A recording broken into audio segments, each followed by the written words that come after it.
انس اپنی جاب پر واپس آ چکا تھا۔ اتنا عرصہ غائب رہنے کے باوجود وہ سکندر کے جتنے قریب پہنچا تھا اب اس سے اتنا ہی دور جا چکا تھا۔ کمشنر صاحب نے تو صاف صاف کہہ دیا تھا کہ اگر اب بھی وہ لوگ سکندر کو نہیں پکڑ پائے تو یہ کیس ان کے ہاتھ سے نکل جائے گا، اس لیے انس کو کسی بھی طرح سکندر کو پکڑنا تھا۔ دوسری طرف اس نے سوچ لیا تھا کہ اب مناسب موقع دیکھتے ہی وہ اپنی بہنوں کو وجدان کے گھر ہانیہ کو مانگنے کے لیے بھیجے گا، لیکن وہ چاہتا تھا کہ اس سے پہلے وہ ہانیہ سے اس کا جواب مانگے۔ پچھلی مرتبہ تو اس نے غصے میں آ کر ہانیہ کو اپنا حکم ہی سنایا تھا۔ اپنی پٹاخہ گڈی کو یاد کر کے انس کے ہونٹ اپنے آپ مسکرا دیے۔ وہ چاہتا تھا کہ اس کا ٹرانسفر راولپنڈی ہو جائے تاکہ جتنا ہو سکے وہ ہانیہ کے قریب رہ سکے۔ بہت سوچ کر انس نے فون ملا کر اپنے کان سے لگایا۔ ہیلو، کون؟ ہانیہ کی آواز پر انس مسکرا دیا۔ میں؟ سوری، بکری سے بات کرنے کا موڈ نہیں میرا ابھی۔ ہانیہ کا ٹکا سا جواب سن کر انس ہنس دیا۔ تم کبھی سیدھا جواب نہیں دے سکتی کیا؟ جب آپ جانتے ہیں کہ میں ٹیڑھی لڑکی ہوں تو مجھ سے سیدھا جواب ایکسپیکٹ کرنا بس آپ کی بے وقوفی ہے، ہانیہ نے اترا کر کہا۔ ملنا چاہتا ہوں تم سے، کب ملو گی؟ انس نے ہاتھ میں موجود پین کو انگلیوں میں گھماتے ہوئے پوچھا۔ کوئی خاص وجہ؟ سوچا کہ میری مدد کے لیے تم نے شکریہ ادا نہیں کیا تو وہی کر دو گی تم اور میں۔ انس کچھ سوچ کر مسکرا دیا۔ اور آپ؟ ہانیہ نے آہستہ سے پوچھا، نہ جانے وہ انس سے کیا پوچھنا چاہتی تھی۔ یہ ملو گی تو بتاؤں گا، اگلے ہفتے ہی آ رہا ہوں تمہارے گھر اپنی بہن کو لے کر۔ ہانیہ وجدان خان، مقصد تمہیں ہانیہ انس راجپوت بنانا ہے اور ہاں میں جواب ہونا چاہیے تمہارا، ورنہ۔ انس جو کہ اسے مناسب طریقے سے پرپوز کرنے کا سوچ رہا تھا پھر سے جذبات میں آ کر اپنا فیصلہ سنا چکا تھا۔ ورنہ؟ انس اب ہانیہ کی بڑھتی سانسوں کی آواز سن سکتا تھا۔ ورنہ اٹھا کر لے جاؤں گا تمہیں، پولیس والا ہوں میڈم، انڈر ایسٹیمیٹ نہ کرنا۔ انس نے مسکرا کر کہا۔ اب آپ زیادہ نہیں بن رہے؟ ہانیہ نے جھنجھلا کر پوچھا کیونکہ انس کا یوں اس پر حق جتانا اس کے دل میں تباہی مچا رہا تھا۔ 5 سال بہت ہوتے ہیں انتظار کے لیے مس، اب بندے کی بس ہو چکی ہے، انس نے گہرا سانس لے کر آنکھیں موندتے ہوئے کہا۔ ایک بات بتاؤں آپ کو، آپ فوج میں اچھے تھے، پولیس میں آ کر چھچورے ہو گئے ہیں، ویسے بھی ہانیہ وجدان خان کو پولیس والے نہیں پسند، اس لیے آپ کا کوئی چانس نہیں۔ انس ہانیہ کی آواز میں شرارت محسوس کر سکتا تھا لیکن اس سے پہلے کہ وہ اسے کچھ کہتا ہانیہ فون بند کر چکی تھی۔ پٹاخہ گڈی، جب اختیار میں آؤ گی تب بتاؤں گا کہ چھچورا پن کسے کہتے ہیں، انس نے خود سے کہا اور پھر اپنا دھیان ہانیہ سے ہٹا کر اپنے مشن پر لگانے لگا۔ خطرناک دہشت گرد راگا کی موت آرمی کے ہاتھوں ہو چکی ہے جبکہ اس کے باقی ساتھیوں کو پاک فوج نے اپنی قید میں لے لیا۔ کچھ دنوں پہلے ہی پاک فوج نے دہشت گردوں کے ٹھکانے پر حملہ کیا جس کے نتیجے میں خطرناک اور مشہور دہشت گرد راگا مارا گیا۔ مزید جانتے ہیں ہمارے نمائندے کی اس رپورٹ سے۔ ہانیہ کمرے میں داخل ہوئی تو دیوار سے لگی LCD پر کوئی نیوز چینل لگا ہوا تھا اور وانیہ روز کی طرح بت بنی بیڈ پر بیٹھی تھی۔ وانیہ کے واپس آنے سے ان کے گھر کی خوشیاں تو لوٹ آئی تھیں لیکن وانیہ بالکل بدل چکی تھی۔ ہانیہ نے ٹی وی بند کیا اور آ کر اس کے پاس بیٹھ گئی۔ ہے میری بگس بنی، کیا سوچ رہی ہو؟ ہانیہ نے شرارت سے گال کھینچ کر کہا لیکن دوسری جانب سے کسی بھی قسم کا کوئی تاثر نہیں تھا۔ پانی کچھ تو کہو، مجھ سے بات کرو یار، لیکن پلیز اس طرح چپ کر کے تو مت بیٹھو۔ ہانیہ اس کا چہرہ تھام کر بہت بے بسی سے کہہ رہی تھی۔ آج انہیں اس جگہ سے آئے 1 ہفتہ ہو چکا تھا لیکن وانیہ کی حالت میں ذرا برابر فرق نہیں آیا اور اب اس کی یہ حالت اس کے جڑواں کو بہت زیادہ پریشان کر رہی تھی۔ ہانیہ بیٹا، وجدان کی آواز پر ہانیہ مڑی اور نم آنکھوں سے اپنے باپ کو دیکھا۔ کیا ہوا، تم رو کیوں رہی ہو؟ بابا، ہانی کو دیکھے نہ کچھ بولتی ہے نہ ہی ہنستی ہے اور نہ ہی روتی ہے، نہ جانے کیا ہو گیا اسے بابا۔ ہانیہ کے رونے پر وجدان اس کے پاس بیٹھا اور اس کا سر اپنے سینے پر رکھ لیا۔ میں نے کہا تھا بیٹا کہ اسے کچھ وقت دو، وقت ہر زخم کا مرہم ہوتا ہے، انشاءاللہ تم دیکھنا سب ٹھیک ہو جائے گا۔ وجدان نے اس کا گال تھپ تھپا کر کہا تو ہانیہ اپنے آنسو پونچھ کر مسکرا دی۔ بس تم ایسے ہی مسکراتے رہو اور دیکھنا وانیہ کی زندگی کی تمام خوشیاں لوٹ آئیں گی۔ وجدان نے اسے یقین دلایا۔ اپنی بیٹی کی حالت کو لے کر وہ بھی بہت زیادہ پریشان تھا لیکن اس سے بھی زیادہ مشکل اسے زریش اور ہانیہ کو سنبھالنا لگ رہا تھا جو وانیہ کی حالت کی وجہ سے خود ڈپریشن کا شکار ہو رہی تھیں۔ وجدان نے سوچ لیا تھا کہ اب اسے اپنی اس بیٹی کی خوشیوں کے لیے کچھ نہ کچھ کرنا پڑے گا۔ معراج کالج سے گھر آیا تو آتے ہی ایمان کے پاس گیا تھا۔ ارے آ گئے تم ملنگ؟ ایمان جلدی سے اس کے پاس آئی۔ اس کا مسکراتا چہرہ دیکھ کر معراج کو اپنے اندر سکون اترتا محسوس ہو رہا تھا۔ وہ ہمیشہ یوں ہی اسے مسکراتے ہوئے دیکھنا چاہتا تھا۔ میں نے تمہیں بہت مس کیا ایمان، معراج نے اس کا ہاتھ پکڑ کر کہا تو ایمان بس اس کا ہاتھ پکڑنے پر ہی شرما کر اپنا سر جھکا گئی۔ ملنگ ایک بات پوچھوں؟ ہاں پوچھو۔ تمہارا چھونا برا کیوں نہیں لگتا؟ جب وہ چھوتا تھا نا تو بہت برا لگتا تھا۔ ایمان کی بات پر معراج نے اپنی آنکھیں چھوٹی کی۔ کون چھوتا ہے تمہیں؟ ایمان نے کوئی جواب نہیں دیا، بس اپنا سر جھکا گئی تو معراج اس کے قریب ہوا اور چہرہ اپنی انگلیوں میں پکڑ کر اونچا کیا۔ بتاؤ ایمان، کس نے چھوا تمہیں؟ معراج کے سوال پر ایمان کی آنکھوں میں خوف اترا۔ وہ معراج، ارے واہ، یہاں تو نئے نویلے جوڑے کا رومانس چل رہا ہے۔ عرفان کی آواز پر وہ دونوں گھبرا کر ایک دوسرے سے دور ہوئے اور عرفان کو دیکھنے لگے جو دروازے میں سینے پر ہاتھ باندھے کھڑا مسکرا رہا تھا۔ لگتا ہے نیا شوہر ملتے ہی ہماری پری مجھے بھول گئی۔ عرفان تھوڑا قریب ہوا تو ایمان سہم کر معراج کے پیچھے چھپی تھی۔ میں نے سوچا کہ پری کوئی مجھے یاد نہیں کرتی تو کیا ہوا، میں خود ہی ملاتا ہوں اسے۔ عرفان نے معراج کے پاس سے ہاتھ نکال کر ایمان کا گال چھونا چاہا تو ایمان سہم کی۔ مت چھوؤ مجھے، ایمان نے روتے ہوئے کہا اور اپنے ناخن بہت زور سے عرفان کے ہاتھ پر مارے جس سے عرفان کے ہاتھ پر خراشیں آ گئیں۔ ارے لگتا ہے میری شہزادی کو پھر سے پاگل پن کا دورہ پڑ رہا ہے، کوئی بات نہیں، علاج ہے نا میرے پاس، عرفان نے اپنی بیلٹ نکالتے ہوئے کہا تو معراج نے گھبرا کر اسے دیکھا۔ دولہے صاحب آپ ذرا باہر جائیں تاکہ میں شہزادی کو پھر سے سدھار سکوں، عرفان نے معراج کو کہا لیکن وہ ایمان کے سامنے سے نہیں ہٹا تھا۔ نہیں، آپ ایمان کو کچھ نہ کہو، وہ اب ایسا نہیں کرے گی، معراج نے گھبراتے ہوئے عرفان کو کہا۔ سنا نہیں تم نے ٹھیک سے دولہے صاحب، باہر جاؤ، عرفان نے بہت زیادہ سختی سے کہا تو معراج خوف سے کانپنے لگ گیا۔ جاؤ، عرفان کے چلانے پر معراج اپنی جگہ سے اچھلا اور باہر کی جانب چل دیا۔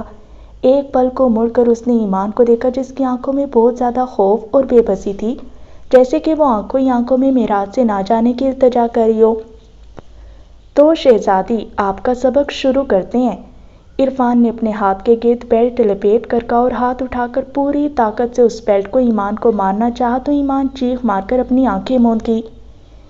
ایمان بیلٹ پڑنے کی آواز سن سکتی تھی لیکن جب اسے کچھ محسوس نہیں ہوا تو حیرت سے آنکھیں کھول کر معراج کو دیکھا جو اس کے سامنے آ کر اسے پڑنے والی مار خود پر لے چکا تھا۔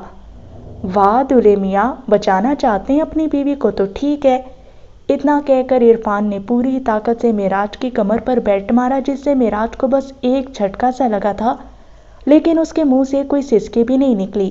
ایمان حیرت سے نم آنکھیں کھولے معراج کی سبز آنکھوں میں دیکھ رہی تھی اور معراج بس اس کے معصوم چہرے کو۔ عرفان نے جب معراج کو ایمان سے دور ہوتے نہیں دیکھا تو پوری طاقت سے معراج کو مارنے لگا لیکن اب معراج ایمان کی آنکھوں میں اس قدر کھو چکا تھا کہ خود کو دی جانے والی اذیت کی اسے کوئی پرواہ نہیں تھی۔ جب عرفان اسے مار مار کر تھک گیا تو اپنا بیلٹ غصے سے زمین پر پھینکا اور وہاں سے چلا گیا۔ ایمان اور معراج ابھی بھی بس ایک دوسرے کو ہی دیکھ رہے تھے۔ ایمان نے معراج کا مضبوط بازو دیکھا جہاں سے شرٹ پھٹ چکی تھی اور جلد نیلی پڑ رہی تھی، یہ دیکھ کر ایمان پھوٹ پھوٹ کر رونے لگی۔ یہ کیا کیا تم نے ملنگ؟ ایمان نے نرمی سے اس کا بازو چھوتے ہوئے پوچھا اور اس کی تکلیف محسوس کر کے مزید رونے لگی۔ میاں بیوی ایک دوسرے کا لباس ہوتے ہیں ایمان، وہ ایک دوسرے کو بچاتے ہیں۔ مر جاؤں گا ایمان لیکن تمہیں کچھ نہیں ہونے دوں گا۔ معراج کی بات پر ایمان نے اپنا سر اس کے چوڑے سینے پر رکھا اور پھوٹ پھوٹ کر رو دی۔ آج 10 سالوں کے بعد کوئی ایسا آیا تھا جس نے اسے تکلیف سے بچایا تھا، کوئی ایسا جسے صحیح معنوں میں ایمان اپنا کہہ سکتی تھی۔ سالار اپنی محبت کی فتح حاصل کر کے گھر واپس آیا تھا، چاہتا تو کچھ بھی کر کے اپنی جنت کو سب سے چھین لیتا اور یہاں سے بہت دور لے جاتا، لیکن وہ نہیں چاہتا تھا کہ جنت کے نام پر کوئی انگلی بھی اٹھائے۔ وہ جنت پر پوری عزت سے حق حاصل کرنا چاہتا تھا اور آج جنت نے اسے محبت کا مان بخش کر اس کی منزل کو بہت آسان کر دیا تھا۔ اچانک سے سالار کا فون بجنے لگا جسے اٹھا کر اس نے کان سے لگایا۔ ہیلو، کیسے ہو سالار ملک؟ بہت خوش ہو رہے ہوگے اپنے اس ڈرامے کے بعد۔ شایان کی آواز پر سالار مسکرائے بغیر نہیں رہ سکا۔ اور آپ اپنی جھوٹی انا کو بھینٹ چڑھتا دیکھ کر بہت افسردہ ہو رہے ہوں گے شایان شاہ صاحب۔ اور تو اور آپ کا لاڈلا بھی آپ کو ٹھکرا کر کسی اور کا ہو گیا۔ سو سیڈ شایان شاہ، جب مصیبتیں آتی ہیں تو چاروں طرف سے آتی ہیں، سالار نے طنز کیا۔ ارے میں کیوں افسردہ ہوں گا، کل نکاح ہے میری بیٹی کا، میں تو بہت خوش ہوں۔ شایان کی بات پر سالار ٹھٹک کر اٹھ بیٹھا۔ یہ کیا کہہ رہے؟ ارے فکر مت کرو، تمہیں دعوت دینے کے لیے ہی بلایا میں نے، ضرور آنا تم، تمہارے بنا سب ادھورا رہے گا، آخر جنت کے کزن ہو تم۔ شایان اتنا کہہ کر سالار کو ایک آنکھ میں جلتا چھوڑ کر فون بند کر چکا تھا۔ اب تم نے حد کر دی شایان شاہ، مجھے مجبور مت کرو کہ جنت کو تم سے چھین کر لے جاؤں۔ سالار نے مٹھیاں بھینج کر کہا اور اپنا موبائل بہت زور سے دیوار میں مار کر توڑ دیا۔ نہیں ہوگا یہ نکاح، میں نہیں ہونے دوں گا، جنت صرف میری ہے شایان شاہ، صرف میری۔ سالار کی آواز میں بہت زیادہ جنون تھا۔ جمال، جمال، سالار کی آواز دیتے ہی جمال بھاگ کر کمرے میں آیا۔ جی بھائی۔ تیار رہنا کل جمال، کسی دولہے کی شادی کا دن ہی اس کی موت کا دن بنانا ہے، دکھا دوں گا میں شایان شاہ کو کہ کیا ہوتا ہے جب کوئی سالار ملک سے اس کی جان چھیننا چاہتا ہے۔ سالار نے غصے اور جنون سے کہا اور اس کا جنون دیکھ کر جمال بھی گھبرا گیا۔ معراج بیڈ پر الٹا لیٹا ہوا تھا۔ ایمان اس کے پاس آ کر بیٹھی اور نم آنکھوں سے اسے دیکھتے ہوئے اپنا ہاتھ اس کی کمر پر بہت نرمی سے رکھا۔ درد ہو رہا ہے کیا ملنگ؟ ایمان کے سوال پر معراج نے اپنے چہرے کا رخ اس کی جانب کیا اور مسکرا کر انکار میں سر ہلایا۔ سب میری وجہ سے ہوا، اگر میں پاگل نہیں ہوتی تو وہ تمہیں نہ مارتا۔ اتنا کہہ کر ایمان پھوٹ پھوٹ کر رونے لگی تھی۔ نہیں ایمان، رو مت، یہاں آؤ۔ معراج نے ہاتھ بڑھا کر اسے اپنے ساتھ لٹا لیا اور بہت نرمی سے اس کے آنسو پونچھے۔ تو تم پاگل نہیں ہو اور تمہیں یہ سب برداشت نہیں کرنا چاہیے، بلکہ اس سب کے بارے میں اپنے بابا کو بتانا چاہیے۔ اپنے باپ کے ذکر پر ہی ایمان کا رنگ اڑ گیا۔ نہیں ملنگ، انہیں کچھ مت بتانا تو۔ ایمان کے اس خوف نے معراج کو حیران کیا۔ کیوں؟ وہ تمہارے بابا ہیں، وہ عرفان کو منع کریں گے؟ ایمان نے فوراً انکار میں سر ہلایا۔ نہیں، وہ منع نہیں کریں گے، تمہیں پتہ ہے عرفان مجھے یوں ہی ہاتھ لگاتا جو مجھے بالکل اچھا نہیں لگتا تھا، اور جب میں اسے منع کرتی تو وہ مجھے مارتا اور کہتا کہ اگر کسی کو بتایا تو مجھے اور مارے گا۔ ایمان کی آنکھوں میں آنسو تھے اور معراج بس حیرت سے اسے دیکھ رہا تھا۔ پھر ایک دن میں نے بابا کو بتا دیا، اور پتہ ہے کیا ہوا؟ بابا نے مجھے کہا کہ میں پاگل ہوں، اس لیے عرفان کو انہوں نے ہی مجھے سدھارنے کو کہا ہے، وہ جو چاہے میرے ساتھ کرے۔ ایمان کے اپنے آنسو پونچھے اور معراج کو دیکھا جو بس خاموشی سے ہوش کی بات سن رہا تھا۔ جب عرفان کو یہ پتہ چلا کہ میں نے بابا کو بتایا تھا تو اس دن اس نے پہلی بار مجھے بیلٹ سے مارا اور کہا کہ پاگلوں کے ساتھ ایسا ہی ہوتا ہے۔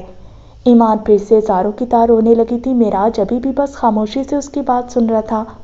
میں پاگل نہیں ہوں ملنگ، قسم کھاتی ہوں، بس جب وہ مجھے چھوتا ہے تو مجھے اچھا نہیں لگتا۔ ایمان نے معراج کا ہاتھ تھامتے ہوئے کہا۔ وہ اسے یقین دلانا چاہتی تھی کہ وہ پاگل نہیں تھی۔ تو وہ مونسٹر عرفان ہے؟ معراج کے سوال پر ایمان اس کے کان کے قریب ہوئی۔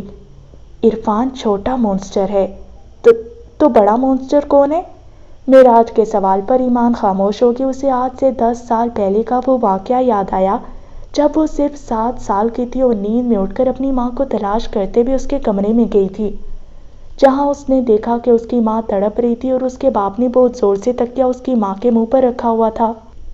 یہ منظر دیکھ کر وہ چھوٹی سی بچی جی جان سے کام گئی تھی۔ جب اس کی ماں نے تڑپنا بند کر دیا تو اس کا باپ اس کے پاس آیا اور اسے بہت زور سے کندھوں سے پکڑ لیا۔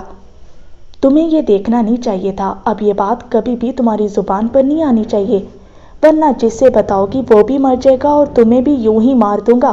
تم جانتی نہیں ہو مونسٹر ہوں میں۔ ایمان اپنے باپ کا یہ روپ دیکھ کر بہت زیادہ خوفزدہ ہو گئی تھی۔ باپ جو ہر بیٹی کا محافظ ہوتا ہے اس کے لیے ایک جلاد تھا۔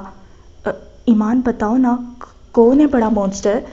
معراج کے سوال پر ایمان نے انکار میں سر ہلایا۔ نہیں ملنگ، نہیں بتا سکتی، ورنہ وہ تمہیں بھی مار دے گا اور اگر میری وجہ سے تمہیں کچھ ہو گیا تو میں بھی مر جاؤں گی۔ یہ بات کہتے ہوئے ایمان کی آنکھوں میں بہت زیادہ خوف تھا۔ اس نے قریب ہو کر اپنا سر معراج کے کندھے پر رکھا۔ میری طرف دیکھو ایمان، تمہیں میرے ہوتے ہوئے کسی سے نہیں ڈرنا، میں تمہیں کچھ بھی نہیں ہونے دوں گا۔ معراج اس سے کہہ رہا تھا اور ایمان اس کی سبز آنکھوں کو دیکھ رہی تھی۔ آج پہلی بار اس نے معراج کو بغیر چشمے کے اتنے قریب سے دیکھا تھا۔ اس کی آنکھیں بہت زیادہ خوبصورت تھیں۔ نہیں، وہ اس دنیا کی سب سے خوبصورت آنکھیں تھیں۔ ایسے کیا دیکھ رہی ہو؟ معراج نے اس کا گال اپنے ہاتھ میں تھام کر پوچھا۔ تم بہت پیارے ہو ملنگ، ایمان نے شرمیلی مسکان کے ساتھ کہا اور مسکرا کے اسے دیکھتی رہی۔ سوری ایمان۔ معراج کی بات پر ایمان نے حیرت سے اسے دیکھا۔ کس لیے؟ اس لیے۔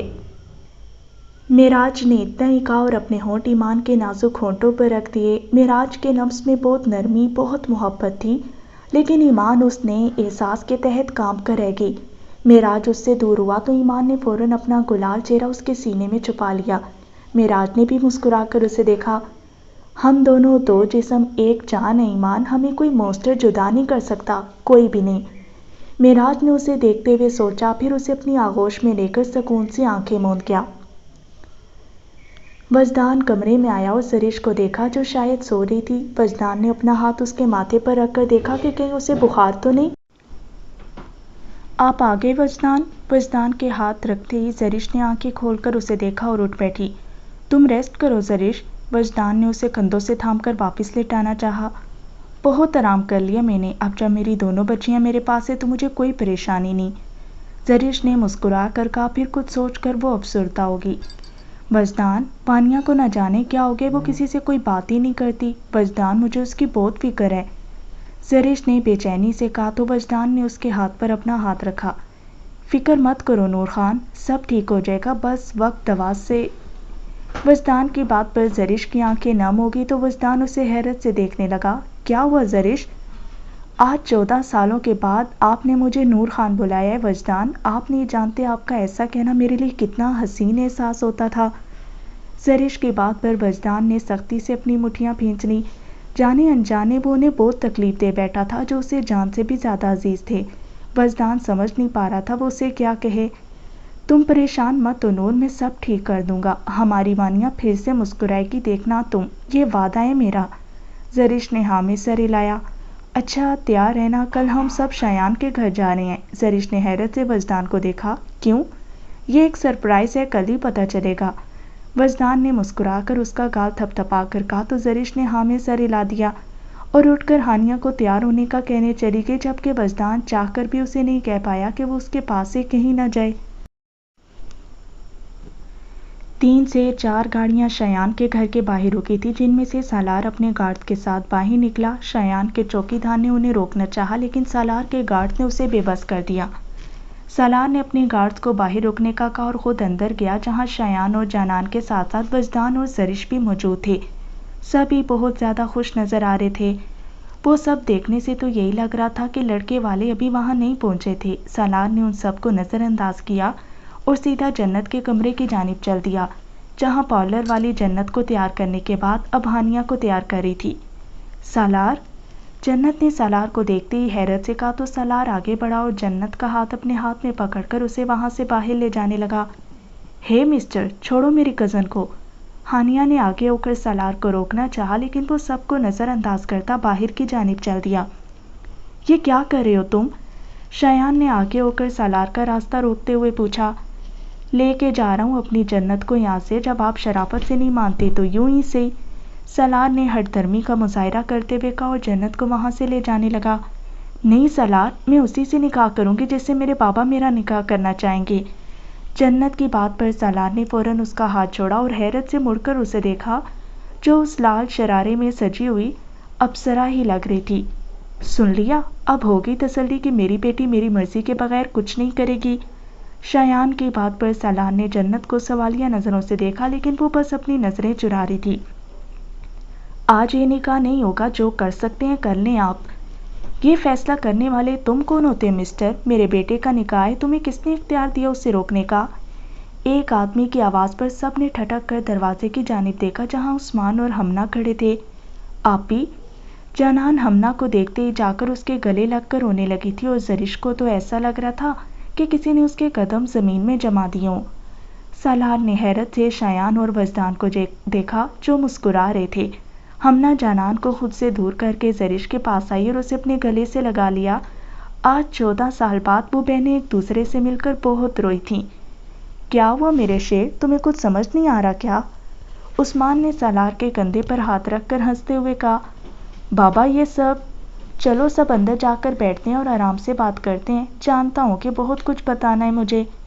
وجدان نے سب سے کہا تو سب ہال میں آ کر بیٹھ گئے۔ ہمنا تو بس اپنی بہنوں کو دیکھ کر آنسو بہاتے جا رہی تھی۔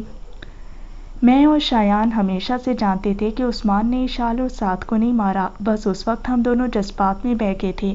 لیکن جب میں نے اس بارے میں سوچا تو یہ اندازہ لگایا کہ اگر یہ کام عثمان جیسے چالاک سیاستدان نے کیا ہوتا تو وہ اپنے خلاف ایک بھی ثبوت نہ چھوڑتا، نہ کہ وہ اپنے خلاف ہی ثبوتوں کا ڈھیر لگا دیتا۔ وجدان کی بات پر سب حیرت سے ایک دوسرے کو دیکھنے لگے۔ میں اور وجدان سمجھ گئے کہ عثمان کے ساتھ وہی ہوا ہے جو کبھی میرے ساتھ ہوا تھا، دشمنی کی خاطر اسے صرف اس سب میں پھنسایا گیا تھا۔ شایان نے سب کو بتایا۔ اسی لیے ہم نے عثمان کو یہاں سے دور جانے کا کہا، کیونکہ ہم اس دشمن کے بارے میں کچھ نہیں جانتے تھے۔ اس لیے سوچا کہ اگر اس دشمن کو یہ لگے کہ وہ جیت گیا ہے تو ہی بہتر ہے، کہیں وہ اس بار عثمان اور اس کے گھر والوں کو نقصان نہ پہنچا دے۔ ہم نے سب سے یہ بات چھپائی کیونکہ جتنے کم لوگ یہ راز جانتے اتنا ہی بہتر تھا۔ شایان نے بات کو جاری رکھتے ہوئے انہیں بتایا، لیکن اتنے سال ہر طرح کی کوشش کے باوجود ہم اس کا کچھ پتہ نہیں لگا پائے۔ اس کے بارے میں ہم کچھ بھی نہیں جانتے تھے، نام تک نہیں، اور تو اور اس نے کوئی بھی ثبوت نہیں چھوڑا تھا۔ اسی کوشش میں نے غلط لوگوں پر بھروسہ کیا اور انہوں نے ہی میرے ایجنٹ ہونے کا راز فاش کر دیا، لیکن ہماری ہر جدوجہد ناکام گئی۔ وجدان اپنی بے بسی بتاتے ہوئے اپنی مٹھیاں ضبط سے بھیج چکا تھا۔ سب خاموش تھے جب اچانک سالار بولا، مجھے خادم شفیق پہ شک ہے۔ عثمان نے فوراً انکار میں سر ہلایا۔ خادم بہت اچھا انسان تھا سالار، مجھے خود سے زیادہ بھروسہ ہے اس پر۔ عثمان نے فوراً خادم کی حمایت کی کیونکہ خادم نے اسے کبھی شک کرنے کی کوئی وجہ ہی نہیں دی تھی۔ شاید سالار ٹھیک کہہ رہے عثمان، کیونکہ دیکھا جائے تو تمہاری بربادی کا سب سے زیادہ فائدہ اسے ہی ہوا ہے۔ وجدان نے بھی سالار کی حمایت کی، لیکن عثمان مطمئن نہیں تھا۔ اگر تو خادم ہی وہ دشمن ہے تو اس وقت ہمارا معراج بہت بڑے خطرے میں ہے اور وہ اس سے واقف بھی نہیں۔ شایان نے پریشانی سے کہا، صرف شک کی بنا پر کچھ نہیں کیا جا سکتا شایان، خادم بہت بڑا سیاستدان ہے، ہمیں پختہ ثبوت چاہیے ہوں گے اس کے خلاف۔ وجدان نے اپنا مدعا بیان کیا، لیکن زرش اب بہت زیادہ الجھ چکی تھی۔ اگر وجدان بھی عثمان کو بے گناہ سمجھتا تھا تو اس بے رخی کی وجہ کیا تھی؟ زرش کے صرف دیکھنے سے ہی وجدان اس کی آنکھوں میں موجود سوال پڑ چکا تھا۔ کیونکہ میں ڈر گیا تھا نور خان، مجھے لگا کہ تم اور ہانی وانی مجھے ضرورت سے زیادہ چاہنے لگی ہو، اتنا کہ میرے بغیر تم لوگ جی نہیں پاتی، اور میں جس کی زندگی ہر پل ہی نیزے پہ رہتی تھی، میں نہیں چاہتا تھا کہ مجھے کچھ ہو جانے پر تمہارا وہ حال ہو جو ہمنا کا ہوا۔ اس لیے سوچا کہ اپنی بے رخی سے اس محبت کی شدت کو کم کر دوں جو تم اور میری بیٹیاں مجھ سے کرتی تھیں۔ وجدان کی بات پر زرش کی آنکھیں نم ہو چکی تھی۔ وہ اسے کیسے بتاتی کہ وجدان کچھ بھی کر لیتا، زرش کے دل سے اس کا مقام کبھی بھی کم ہو ہی نہیں سکتا تھا۔ آپ کو کیا لگا بابا کہ آپ کے ایسا کرنے سے وہ محبت کم ہو گئی؟ نہیں بابا، اس بے رخی نے بس وہ بہت آہستہ آہستہ کیا جو آپ کے وسوسوں میں ہوا تھا۔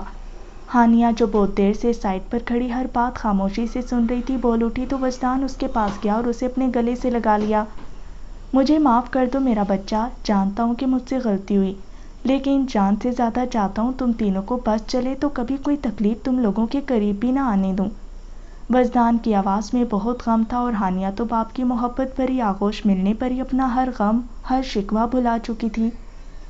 لیکن میرے ساتھ یہ سب کرنے کی وجہ؟ اگر آپ پاپا کو گناہ گار نہیں سمجھتے تھے تو جنت اور میرے درمیان فریق ولن کیوں بنتے رہے؟ سالار نے شایان کو طائرانہ نظروں سے دیکھتے ہوئے پوچھا، جبکہ اس کے سوال پر شایان کے ہونٹ مسکرا دیے۔ کیونکہ اپنی بیٹی کو لے کر تمہارے جنون سے ڈرتا تھا میں۔ مجھے اس بات میں کوئی شک نہیں تھا کہ تم اسے بہت چاہتے ہو، لیکن ڈرتا تھا کہ کہیں اپنے جنون میں اسے کسی قسم کا نقصان نہ پہنچا دو۔ اسی لیے تو میں نے جنت اور معراج کے نکاح کی بات کی تھی، تاکہ یہ دیکھ سکوں کہ تم میرے جگر کے ٹکڑے کے قابل بھی ہو یا نہیں۔ شایان کے بتانے پر سالار نے بس اپنی آنکھیں چھوٹی کر کے اسے گھورا، جیسے کہ اسے سمجھنا چاہ رہا ہو۔ لیکن کنز، تم نے یہ ثابت کر دیا کہ کچھ بھی ہو جائے تم خود کو تو نقصان پہنچا سکتے ہو، لیکن جنت کے نام پر کبھی ایک حرف بھی نہیں آنے دو گے۔ شایان نے مسکرا کر اس کے کندھے پر اپنا ہاتھ رکھتے ہوئے کہا، تو اب سب ٹھیک ہو گیا تو کیا ہم نکاح شروع کریں؟ جنان نے مسکراتے ہوئے پوچھا۔ بس میرے کچھ مہمان آنے والے تھے، نہ جانے کہاں رہ گئے، وجدان نے گھڑی کی جانب دیکھتے ہوئے کہا۔ تبھی دروازے سے جنرل شہیر اور ان کی اہلیہ ہال میں داخل ہوئے تو وجدان مسکراتے ہوئے ان دونوں کی جانب بڑھا۔ زرش، ہانیہ، ان سے ملو، یہ میرے جنرل ہیں شہیر سر، اور یہ ان کی بیوی ہیں آئمہ۔ وجدان نے مہمانوں کا زرش سے تعارف کروایا تو وہ خوش دلی سے مسکراتے ہوئے ان سے ملی۔ اور یہ ہیں میری جان سے پیاری زوجہ زرش اور اس سے بھی پیاری بیٹی ہانیہ۔ وجدان نے آنکھوں میں محبت کا جہاں سمیٹ کر دونوں کو دیکھتے ہوئے کہا۔ بہت خوشی ہوئی وجدان تمہاری فیملی سے مل کر، بلکہ مجھے افسوس ہے کہ اتنا عرصہ ہم نے اپنے گھر والوں کو ہی دوسرے سے نہیں ملوایا، ورنہ ہماری دوستی مزید گہری ہو جاتی۔ اچھا کیا تم نے مجھے اپنے اس فیملی فنکشن پر انوائٹ کر کے۔ وجدان نے بھی مسکرا کر ہاں میں سر ہلاتے ہوئے ان کی بات میں حامی بھری۔ تبھی داخلی دروازے سے ایک لڑکا وہاں آیا تو سب اسے حیرت سے دیکھنے لگے۔ سٹائلش سے بالوں اور داڑھی سے پاک چہرہ لیے وہ سرخ و سفید رنگت کا مالک لڑکا بہت زیادہ خوبرو تھا۔ نیلی جینس کی پینٹ پر سفید ہائی نیک شرٹ اور براؤن لیدر کے جیکٹ اس کی پرسنالٹی کو مزید چار چاند لگا رہی تھیں۔ اور یہ ہے میرا بیٹا میڈی۔ میڈی نے خود اپنا ہاتھ وجدان کی طرف بڑھاتے ہوئے کہا تو وجدان نے مسکرا کر اس کا ہاتھ تھام لیا۔ دبئی میں ہوتا ہے، وہاں اس کا اپنا گاڑیوں کا شو روم ہے، ابھی کچھ عرصہ پہلے واپس آیا ہے۔ وجدان کے ساتھ ساتھ زرش نے بھی مسکراتے ہوئے ہاں میں سر ہلایا اور انہیں لے کر سب کے درمیان آ گئے۔ چلیں اب نکاح کی تقریب شروع کرتے ہیں جنان، ہانیہ بیٹا جاؤ جنت کو لے آؤ۔ جنان نے ہاں میں سر ہلایا اور جنت کو لے کر باہر آئی، جو شرماتے ہوئے ان کے ساتھ آ رہی تھی، جبکہ وانیہ بس ہانیہ کا ہاتھ تھامے خاموشی سے بت بنے ساتھ چلتی آ رہی تھی۔ جنت کو لا کر سالار کے سامنے موجود صوفے پر بٹھایا گیا۔ سالار پر نظر پڑتے ہی جنت نے شرما کر اپنا سر جھکا لیا۔ تو اپنے باپ کے ساتھ مل کر میرے خلاف پلاننگ بھاری پڑے گی بیبی گرل، اب تو حق میں بھی آ رہی ہو تم۔ سالار نے اس کو دیکھتے ہوئے مسکرا کر کہا اور نکاح خواہ نے اپنا رخ جنت کی جانب کیا۔ جنت شاہ ولد شایان شاہ، آپ کا نکاح سالار ملک ولد عثمان ملک کے ساتھ 40 لاکھ روپے حق مہر سکہ رائج الوقت ہونا طے پایا ہے، کیا آپ کو یہ نکاح قبول ہے؟ قبول ہے، جنت نے آہستہ سے کہا تو سب کے چہرے خوشی سے دمک اٹھے۔ وانیہ خان ولد وجدان خان، آپ کا نکاح عماد بنگش ولد شہریار بنگش حق مہر 5 لاکھ روپے سکہ رائج الوقت ہونا طے پایا ہے، کیا آپ کو یہ نکاح قبول ہے؟ قبول ہے، قبول ہے، قبول ہے۔ وہ پل یاد کر کے وانیہ کو اپنا سانس رکتا ہوا محسوس ہوا تھا۔ اس نے سب کو خوشیوں میں ڈوبا دیکھا اور اپنے آنسو چھپاتی جلدی سے وہاں سے بھاگ کر لان میں آ گئی۔ اس برے شخص کو یاد کر کے وانیہ پھوٹ پھوٹ کر رونے لگی تھی۔ سب نکاح کی خوشیوں میں مصروف ہیں اور آپ یہاں آ کر رو رہی ہیں، اس کا کیا مطلب سمجھوں؟ ایک شخص کی آواز پر وانیہ گھبرا کر مڑی اور اس انجان شخص کو دیکھا جو اس کے پیچھے اپنی پینٹ میں ہاتھ ڈالے کھڑا تھا۔ میرے خیال سے آپ اپنی کزن سے جیلس ہو رہی ہیں کہ اس کا 18 کی عمر میں نکاح ہو گیا اور آپ 20 کی بھی کنواری ہیں۔ کون ہیں آپ؟ تنہا چھوڑ دیں مجھے، وانیہ نے جھنجھلا کر پلٹتے ہوئے کہا۔ نام ہے میڈی اور تنہا چھوڑ کر آپ کو رونے دوں، اس سے بہتر یہ نہیں کہ آپ رونے کی وجہ بتا دیں مجھے۔ چلیں انٹرو سے شروع کرتے ہیں، میرا نام میڈی ہے اور آپ کا؟ میڈی نے وانیہ کے پاس کھڑے ہوتے ہوئے اپنا ہاتھ آگے کرتے ہوئے پوچھا، لیکن وانیہ نے اسے کوئی جواب نہیں دیا۔ واؤ ینگ لیڈی، کمال کا ایٹیٹیوڈ ہے بھئی، انٹرو تک نہیں کروانا چاہتی آپ تو، میڈی نے اپنا ہاتھ واپس لیتے ہوئے کہا۔ لیکن تبھی ہانیہ وہاں آئی تھی۔ تم یہاں کیا کر رہے ہو؟ اس نے میڈی کو طعنانہ نظروں سے دیکھتے ہوئے پوچھا، جبکہ میڈی کھلے منہ کے ساتھ کبھی ہانیہ تو کبھی وانیہ کو دیکھ رہا تھا۔ واؤ یار، تم دونوں تو کاربن کاپی ہو، ایک دوسرے کی بالکل سیم ٹو سیم۔ تعریف کا شکریہ، اب آپ میری بہن کے پاس سے تشریف لے جا سکتے ہیں، ہانیہ نے اپنے دونوں ہاتھ واپس اندر کی جانب کرتے ہوئے کہا۔ ویسے آپ کے اس ٹوین کے ساتھ کوئی مسئلہ ہے کیا؟ یہ بات نہیں کرتی، میڈی وانیہ کو دلچسپی سے دیکھتے ہوئے پوچھ رہا تھا، جو بہت آنکھوں سے سامنے دیکھتی جا رہی تھی۔ کرتی ہے، لیکن صرف مجھ سے، ہر ایرے غیرے سے بات نہیں کرتی وہ۔ اس بات پر میڈی کے ہونٹوں پر دل فریب مسکان آئی۔ پھر تو ان سے بات کرنا بہت زیادہ انٹرسٹنگ ہوگا۔ میڈی کی آنکھوں میں وانیہ کو دیکھتے ہوئے ایک انوکھی چمک تھی جو ہانیہ کو ایک آنکھ نہیں بھائی۔ میرے خیال سے اب آپ کو یہاں سے جانا چاہیے۔ جی بالکل جا رہا ہوں میں، لیکن صرف ابھی کے لیے، میڈی اتنا کہہ کر ایک آخری نگاہ وانیا پر ڈالتا واپس چلا گیا۔ لوفر کنگ کا۔ ہانیہ نے اسے لقب سے نوازا اور وانیا کے پاس آ کر اپنا ہاتھ اس کے ہاتھ پر رکھا۔ کیا بات ہے وانی یار، مجھ سے شیئر کرو نا، ہوا کیا ہے؟ ہانیہ نے التجا کرتے ہوئے پوچھا تو وانیا اس کے گلے لگ کر پھوٹ پھوٹ کر رونے لگی۔ انہوں نے سب تباہ کر دیا ہانی، وہ حال کیا میرا کہ ان سے آزاد ہو کر بھی آزاد نہیں ہو پا رہی، میں کیا کروں ہانی، کیا کروں؟ وانیا کی باتیں ہانیہ کو مزید پریشان کر چکی تھی۔ پوری بات بتاؤ وانی، ہوا کیا تھا؟ ہانیہ کے پوچھنے پر وانیا نے روتے ہوئے ہر بات بتا دی اور وہ سب سن کر ہانیہ پریشان ہو چکی تھی۔ شش بکس بنی، رو مت پلیز، ابھی آنسو پونچھو اور اندر چلو، سب کے پاس چلتے ہیں اور بس اللہ تعالیٰ پر بھروسہ رکھو، سب ٹھیک ہو جائے گا۔ ہانیہ نے اس کے آنسو پونچھتے ہوئے کہا۔ ہانی کیسے ٹھیک ہوگا، انہیں اپنی یادوں سے نہیں نکال پا رہی۔ وانیا اس وقت بے بسی کی انتہا پر تھی۔ میں کہہ رہی ہوں نا وانی، وقت تو اسے وقت سب مٹا دیتا ہے، ابھی چلو اپنی چھوٹی بہن کی خوشیوں میں شامل ہوتے ہیں۔ ہانیہ نے اسے سمجھاتے ہوئے کہا تو وانیا نے آنسو پونچھ کر ہاں میں سر ہلایا اور ہانیہ کا ہاتھ تھام کر اندر آ گئی، جہاں اب نکاح کے بعد سب ایک دوسرے کو مبارکباد دے رہے تھے۔ ہانیہ بیٹا، وجدان کی آواز پر جنت اور سالار کے ساتھ ہنس ہنس کر باتیں کرتی ہانیہ جلدی سے اٹھ کر وجدان کے پاس آئی۔ جی بابا۔ ہانیہ نے وجدان کو دیکھتے ہوئے سوال کیا تو وجدان نے مسکرا کر ایک کاغذ کا ٹکڑا اس کے سامنے کیا۔ تمہارے لیے یہ چھوٹا سا گفٹ۔ ہانیہ نے حیرت سے اس کاغذ کو دیکھا، پھر اسے ہاتھ میں پکڑ کر کھولا تو وہاں لکھے الفاظ دیکھ کر ہانیہ کی آنکھیں خوشی کے آنسوؤں سے نم ہوئیں۔ وہ کاغذ اس کے آرمی کو جوائن کرنے کے آرڈرز تھے۔ بابا، ہانیہ کو سمجھ نہیں آ رہا تھا کہ وہ کیا کہے، آج اس کا سب سے بڑا خواب پورا ہوا تھا۔ تمہارے خواب سے ناواقف نہیں تھا ہانیہ، بس ڈرتا تھا کیونکہ میں تمہیں اشال کی طرح کھونا نہیں چاہتا تھا، لیکن آج اس ڈر کو میں نے خود سے کھینچ کر دور کر دیا ہے۔ میں چاہتا ہوں کہ میری بہادر بیٹی سب سے بہادر مجاہد بن کر میرا نام روشن کرے۔ وجدان کی بات سن کر ہانیہ جلدی سے آگے آ کے سینے سے لگ گئی اور پھوٹ پھوٹ کر رونے لگی۔ تھینک یو بابا، تھینک یو سو مچ۔ وجدان نے ہانیہ کا چہرہ اپنے سینے سے نکالا اور مسکراتے ہوئے اس کے آنسو پونچھ دیے۔ اب بہت جلد تمہیں ہانیہ خان سے کیپٹن ہانیہ خان بنتے دیکھنا چاہتا ہوں۔ ہانیہ نے مسکراتے ہوئے ہاں میں سر ہلایا اور جلدی سے ایک بار پھر اس کے سینے سے لگ کر جنت اور وانیا کے پاس بھاگی۔ اب اسے یہ خوشخبری سب کو سنانی تھی۔ سر، عثمان ملک پاکستان واپس آ چکا ہے، میں نے ابھی ٹی وی پر دیکھا، اور تو اور عثمان ملک نے اپنے بیٹے کا نکاح بھی اس کی خالہ زاد کے ساتھ کر دیا ہے۔ عرفان کی بات سن کر خادم کے ماتھے پر بل آئے تھے۔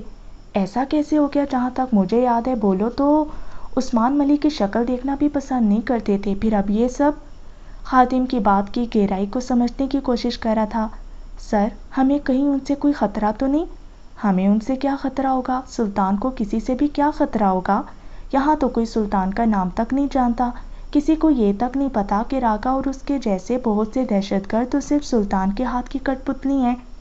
خادم نے ہنستے ہوئے شراب کا گلاس اپنے ہونٹوں سے لگایا۔ اسے پالیٹکس کہتے ہیں۔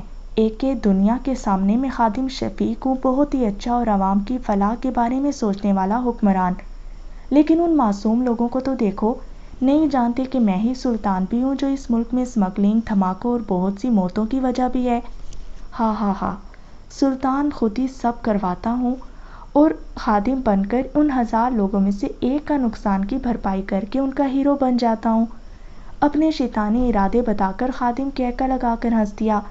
اب دیکھو نا، ستارہ پارٹی کا رہنما میرے مقابلے پر آ رہا تھا، لیکن بیچارہ آج زندگی سے ہی ہاتھ دھو بیٹھے گا۔ بہت جلد ٹی وی پر اس کی موت کی خبر ہمارے لیے خوشی کی خبر بن جائے گی۔ خادم کی بات پر عرفان بھی مسکرا دیا۔ کچھ دیر کے بعد ہی ان کے ایک آدمی نے انہیں ٹی وی چلا کر دیکھنے کا کہا تھا۔ آ گئی نا خوشخبری؟ خادم نے شان سے مسکراتے ہوئے کہا۔ ریموٹ پکڑ کر ٹی وی چلایا، لیکن سامنے ہی وہ شخص زخموں سے چور حالت میں پڑا تھا جسے اے نے ستارہ پارٹی کے رہنما کی جان لینے بھیجا تھا۔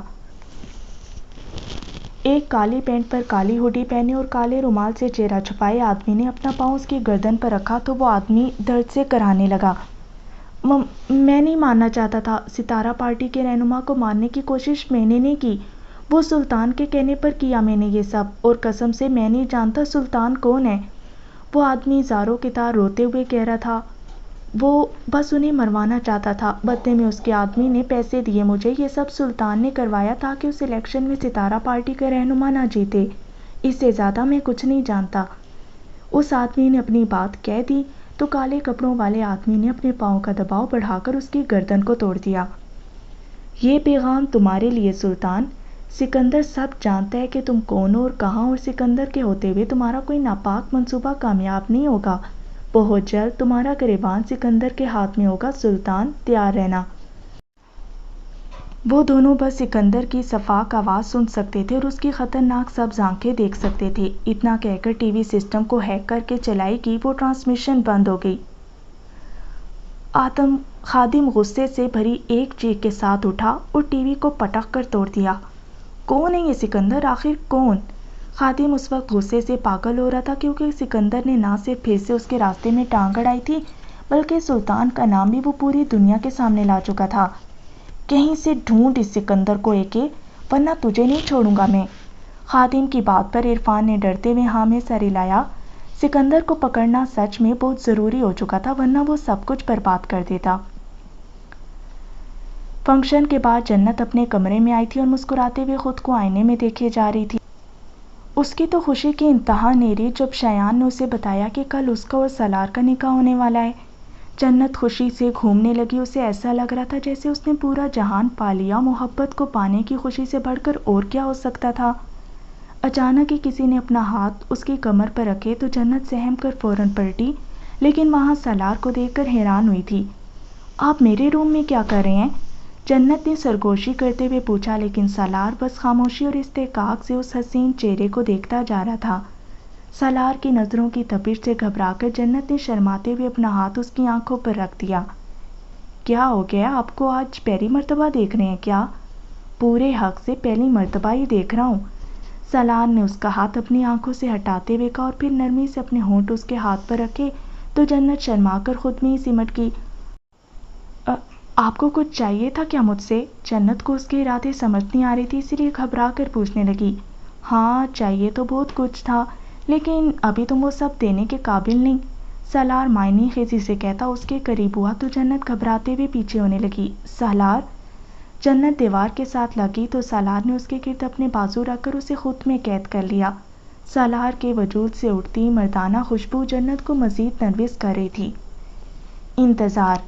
جنت جانتی ہو انتظار کسے کہتے ہیں؟ انتظار اسے کہتے ہیں جو آج تک میں نے تمہیں پانے کے لیے کیا ہے۔ زندگی کا ایک ایک پل تمہیں دیکھنے کی چاہ کو انتظار کہتے ہیں، تمہیں پورے حق سے چھونے کی جستجو انتظار تھی جنت۔ سالار اس کے ہونٹوں کے قریب ہو کر سرگوشی کر رہا تھا اور جنت بس آنکھیں موندے گہرے گہرے سانس دے رہی تھی۔ سالار! جنت نے پھر سے اسے پکارا تو سالار پورے حق سے ان نازک ہونٹوں پر جھکا، اپنی تشنگی مٹانے لگا۔ اتنے برسوں کے جنون اور شدت کو آج محبت کی ٹھنڈک نصیب ہوئی تھی۔ اپنی تمام شدت سے جنت کو آگاہ کرتا وہ اس کی سانسیں روک چکا تھا۔ جنت نے اس کا گریبان اپنے ہاتھ میں پکڑا اور اسے خود سے دور کرنا چاہا، لیکن سالار کا تو ایسا ارادہ ہی نہیں تھا۔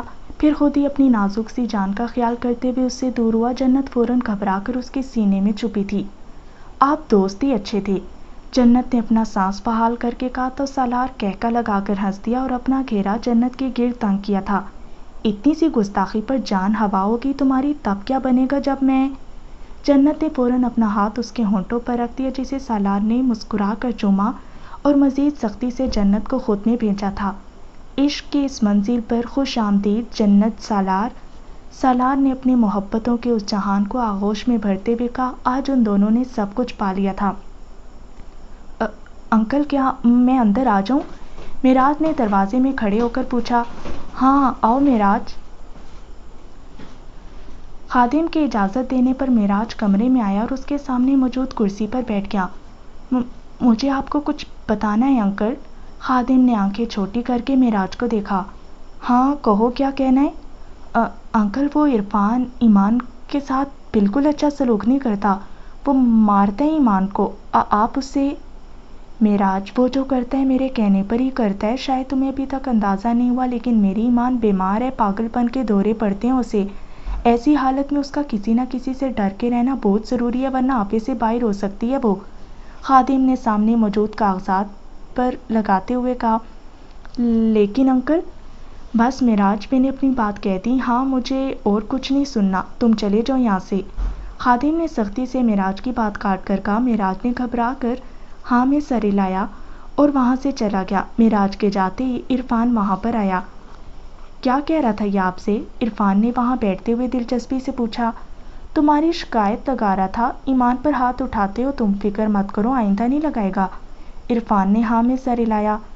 سر، مجھے لگتا ہے سکندر یہی ہے اور ہمیں بیوقوف۔ پاگل مت بنو عرفان، صرف اس کی آنکھوں کی رنگت سے تمہیں اس بات کا اندازہ نہیں لگا سکتے۔ اس کی میڈیکل رپورٹ چیک کی ہے میں نے، وہ سچ میں ٹھیک سے نہیں بول سکتا، اور سکندر کی تم نے دیکھا نہیں تھا کیسے زبان چل رہی تھی۔ ویسے بھی اگر یہ سکندر ہے تو کل رات اس آدمی کو مارنے کیسے پہنچ گیا؟ تم اور میں دونوں جانتے ہیں کیا معراج پوری رات یہیں تھا؟ عرفان نے ہاں میں سر ہلایا۔ پھر بھی شک دور کرنے کے لیے تم کل ایمان اور اسے اپنے ساتھ ہمارے فارم ہاؤس جاؤ اور جیسے چاہو اپنا شک دور کر لینا۔ عرفان کے ہونٹوں کو ایک شیطانی مسکراہٹ نے چھوا۔ ابھی نہیں سر، ابھی ذرا ان بچوں کو خوش ہو لینے دیں، ایک بار یہ دولت کا مسئلہ ختم ہو جائے پھر معراج کو میری ملکیت پر نظر رکھنے کی سزا میں خود دوں گا۔ خادم نے اسبات میں سر ہلایا۔ جیسے تمہاری مرضی، بس اس سکندر کا پتہ لگاؤ عرفان، ورنہ وہ ہمارے لیے بہت بڑا مسئلہ بن سکتا ہے۔ عرفان نے ہاں میں سر ہلایا۔ خادم نے اسے یقین تو دلایا تھا، لیکن عرفان کا شک معراج سے ابھی بھی ختم نہیں ہوا تھا۔ اس نے فیصلہ کر لیا تھا کہ وہ سائے کی طرح معراج کے ساتھ رہے گا تاکہ اس کی ہر چھوٹی سے چھوٹی حرکت پر نظر رکھ سکے۔ ہانیہ وانیہ کو لے کر گھر کے لان میں آئی تھی اور اب اس کے پاس بیٹھے باتیں کرتی جا رہی تھی اور وانیہ بس خاموشی سے وہ باتیں سن رہی تھی۔ السلام علیکم۔ انس کی آواز پر ہانیہ ٹھٹک کر مڑی اور حیرت سے انس کو دیکھنے لگی۔ آپ یہاں؟ ہانیہ فوراً اٹھ کر انس کے پاس آئی۔ ہاں، سوچا تمہیں مبارکی دے آؤں، آخر کار تمہارا بچپن کا خواب جو پورا ہو گیا ہے۔ انس نے مسکراتے ہوئے کہا اور ہانیہ سینے پر ہاتھ باندھے اسے طائرانہ نظروں سے دیکھ رہی تھی۔ کیا یہاں آنے کا صرف یہی مقصد ہے؟ ہانیہ کے سوال پر انس کے لب شرارت سے مسکرا دیے۔ میری بہن آئی ہے میرے ساتھ اور اس وقت تمہارے ماما بابا کے پاس بیٹھی ہے، میں نے سوچا کیوں نہ تمہیں کہوں کہ آ کر ان سے مل لو۔ انس کی بات پر ہانیہ کا منہ پوری طرح سے کھل گیا۔ اپنی بہن کو لے آئے آپ اور مجھے بتایا بھی نہیں؟ اف، حالت دیکھیں میری، کیسے جاؤں گی اس کے سامنے؟ ہٹیں جلدی سے، مجھے چینج کرنا ہوگا۔ ان سب کو مزید کچھ کہنے کا موقع دیے بغیر ہانیہ بھاگ کر اپنے کمرے میں آ گئی اور الماری میں سے ہر جوڑا نکال کر باہر پھینکنے لگی۔ اف، کیا پہنوں؟ آج انس کی بہن نے پہلی بار دیکھنا ہے مجھے، اگر میں انہیں اچھی نہیں لگی تو؟ یہ نیا خدشہ دماغ میں آنے پر ہانیہ کے چہرے کی مسکان غائب ہوئی، لیکن اس برے خیال کو دماغ سے جھٹکتے ہوئے اس نے گلابی رنگ کی شلوار قمیض پہنی اور بال کھلے چھوڑ کر دوپٹہ سلیقے سے سر پر اوڑھا۔ ہانیہ؟ جی مما۔ زرش کے بلانے پر ہانیہ ہڑبڑا کر مڑی تو اپنی کانفیڈنٹ بیٹی کی یہ حالت دیکھ کر زرش کی ہنسی چھوٹ گئی۔ تمہارے بابا بلا رہے ہیں تمہیں؟ ہانیہ نے ہاں میں سر ہلایا اور دوپٹہ ٹھیک سے اوڑھ کر گھبراتے ہوئے نیچے لاؤنج میں آئی جہاں انس کے ساتھ اس کی بہن بھی موجود تھی۔ ماشاء اللہ ہانیہ، تم تو بہت پیاری ہو، انس کی بہن نے ہانیہ کو اپنے ساتھ بیٹھتے ہوئے کہا۔ نام پتہ ہے تمہیں میرا؟ اس سوال پر ہانیہ نے شرمندگی سے انکار میں سر ہلایا اور پھر انس کو بری طرح سے گھورا جس نے اسے اپنی بہن کا نام تک نہیں بتایا تھا۔ ہینا نام ہے میرا۔ ویسے حیرت ہے بھائی، تمہاری ہر بات بتاتے ہیں اور میرا نام تک نہیں بتایا، واہ بھائی۔ ہینا کی بات پر انس ہلکا سا ہنس دیا۔ ہینا بہت دیر تک ان کے پاس بیٹھی باتیں کرتی رہی تھی، وہ بہت ہی زیادہ ہنس مکھ اور خوش مزاج لڑکی تھی۔ ہانیہ بہت آسانی سے اس کے ساتھ اپنی اصل فارم میں واپس آ چکی تھی۔ شام ہوتے ہی ہینا اور انس واپس جانے کی تیاری کر چکے تھے۔ ہینا کو گاڑی میں بٹھا کر انس ہانیہ کے پاس آیا۔ تمہارے بابا تم سے کچھ پوچھیں گے مس، اور جواب ہاں میں ہی ہونا چاہیے تمہارا۔ انس کی بات پر ہانیہ نے اپنی آنکھیں چھوٹی کر کے انس کو گھورا۔ میرا جواب میری مرضی۔ حق میں تو آ جاؤ، پھر اس مرضی کو بھی دیکھ لوں گا میں۔ انس جھک کر اس کے کان کے پاس سرگوشی کر کے ہانیہ کی دھڑکنیں بڑھا چکا تھا۔ ہانیہ نے شرما کر اپنا سر جھکا لیا تو انس نے اسے خدا حافظ کہتا گاڑی میں بیٹھ کر وہاں سے چلا گیا، جبکہ ہانیہ اس کے بارے میں سوچتی مسکراتے ہوئے کمرے میں وانیہ کے پاس چلی گئی۔ نور خان، تمہیں جنرل شہیر کا بیٹا میڈی یاد ہے؟ وجدان کے سوال پر زرش نے ہاں میں سر ہلایا اور اس کے پاس بیٹھ گئی۔ کیسا لگا تھا وہ تمہیں؟ اچھا تھا، بلکہ وہ دونوں بھی بہت اچھے تھے، مجھے ان کی پوری فیملی پسند آئی۔ لیکن آپ یہ سب کیوں پوچھ رہے ہیں وجدان؟ زرش نے اس کا ہاتھ اپنے ہاتھوں میں لیتے ہوئے پوچھا۔ کیونکہ جنت شہیر نے اپنے بیٹے کے لیے وانیہ کا رشتہ مانگا ہے۔ وجدان کی بات پر زرش کافی حیران ہوئی، کیونکہ ایک اغوا ہونے والی لڑکی کی کردار کشی دنیا کس طرح سے کرتی تھی وہ اس بات سے بہت اچھی طرح واقف تھی۔ کیا وہ لڑکا وانیہ کے اغوا ہونے کے بارے؟ ہاں نور خان، وہ جانتا ہے اور اسے اس بات سے کوئی اعتراض نہیں۔ اسے وانیہ پہلی نگاہ میں ہی بہت زیادہ اچھی لگی، اسی لیے وہ اس سے شادی کرنا چاہتا ہے۔ اور سچ پوچھو تو میں بھی یہی چاہتا ہوں کہ وانیہ اپنے گھر کی ہو جائے، پھر شاید جو غم اسے اندر ہی اندر نکل رہا ہے وہ اس سے چھٹکارا پا لے۔ زرش نے ہاں میں سر ہلایا۔ آپ خود وانیہ سے بات کر لیجئے گا، میرے سے زیادہ تو وہ آپ کے قریب ہے۔ کچھ سوچتے ہوئے وجدان نے ہاں میں سر ہلایا اور شرارت سے مسکرا کر زرش کو دیکھنے لگا۔ وہ تو میرے قریب ہے ہی نور خان، بس ایک تم ہی ہو جو میرے قریب نہیں آتی۔ وجدان نے اسے کھینچ کر خود سے لگایا تو شرم کے مارے زرش کا چہرہ سرخ ہو گیا۔ وجدان، آپ نہ کبھی نہیں سدھریں گے۔ بالکل ایسا ہی ہے، وجدان نے اسے اپنے سینے سے لگاتے ہوئے کہا تو زرش تمام پریشانیاں بھلا کر اس کی آغوش میں مسکرا دی۔ جنت کالج کے بعد سالار کے گھر آئی تو وہ گھر پر نہیں تھا۔ ان کے نکاح کو 1 ہفتہ گزر چکا تھا اور نکاح کے بعد آج جنت پہلی مرتبہ سالار کے گھر آئی تھی۔ پہلے تو وہ ہمنا کے ساتھ بیٹھ کر باتیں کرتی رہی، پھر ٹائم پاس کرنے کے لیے وہ سونو کو اٹھا کر سالار کے کمرے میں آگئی اور ہر چیز کا جائزہ لینے لگی۔ واہ، کمرہ تو بہت کلاسی ہے، ان کی چوائس اچھی ہے نا سونو؟ جنت نے اس کی فرش سہلاتے ہوئے کہا، پھر اسے شرارت سوجی تو سونو کو فرش پر اتار کر سالار کی الماری کی جانب بڑھی۔ سالار کے کپڑے نکال کر اس نے اس کی پینٹ شرٹ پہنی اور آنکھوں پر سالار کے گاگلز لگا کر اس کی ایکٹنگ کرنے لگی۔ نام تو لو بیبی گرل، دنیا اٹھا کر تمہارے قدموں میں ڈال دوں گا۔ جنت آواز بھاری کر کے شان سے کہہ رہی تھی اور دروازے میں کھڑا سالار مسکراتے ہوئے اپنی کیوٹ سی بیوی کو دیکھ رہا تھا۔ واہ، مجھے کافی اچھی طرح آبزرو کرتی ہو تم۔ سالار کی آواز پر جنت ایک ہلکی سی چیخ مار کر مڑی اور ہچکچا کر کونیوں تک فولڈ کی شرٹ کے بازو ٹھیک کیے۔ سالار اس کے قریب آیا اور کمر سے کھینچ کر اسے اپنے قریب کیا۔ تمہیں اس حلیے میں دیکھ کر میں خود پر کیسے قابو کر رہا ہوں جانے سالار، یہ صرف میں ہی جانتا ہوں۔ بہت چھوٹی ہو تم، کچھ تو اپنے اور میرے حال پر رحم کرو۔ سالار نے جنت کے ہونٹوں کے قریب ہو کر سرگوشی کی تو جنت نے گھبرا کر اپنی آنکھیں زور سے میچ گئی، پھر سے سالار کی شدت سہنا اس کے بس سے باہر تھا۔ اس سے پہلے کہ سالار کوئی پیار بھری گستاخی کرتا اس کا موبائل بجنے لگا۔ سالار کا دل کیا کہ فون کرنے والے کا سر پھاڑ دے، لیکن پھر نمبر دے کر باہر چلا گیا۔ جنت نے جلدی سے اس کی گاگلز اتار کر ڈریسنگ پر رکھی اور واش روم میں جا کر جلدی سے کپڑے بدل آئی۔ اس نے سالار کے کپڑے اس کے کبرڈ میں رکھنا چاہے تو اچانک ہی اس کی نظر ایک لاک پر پڑی جس میں پاس ورڈ کا آپشن آ رہا تھا۔ جنت حیران ہوئی کہ سالار نے یہاں کیا چھپایا ہوگا۔ جنت نے بس شرارت سے اس میں اپنے برتھ ڈے کا پاس ورڈ ڈالا تو وہ لاک کھل گیا۔ اس کی زندگی میں اپنی اتنی اہمیت دیکھ کر جنت مسکرا دی۔ اس نے الماری کا وہ حصہ کھولا تو اس میں بس کالے کپڑے تھے جو کالی پینٹ، ہوڈی اور رومال پر مشتمل تھے۔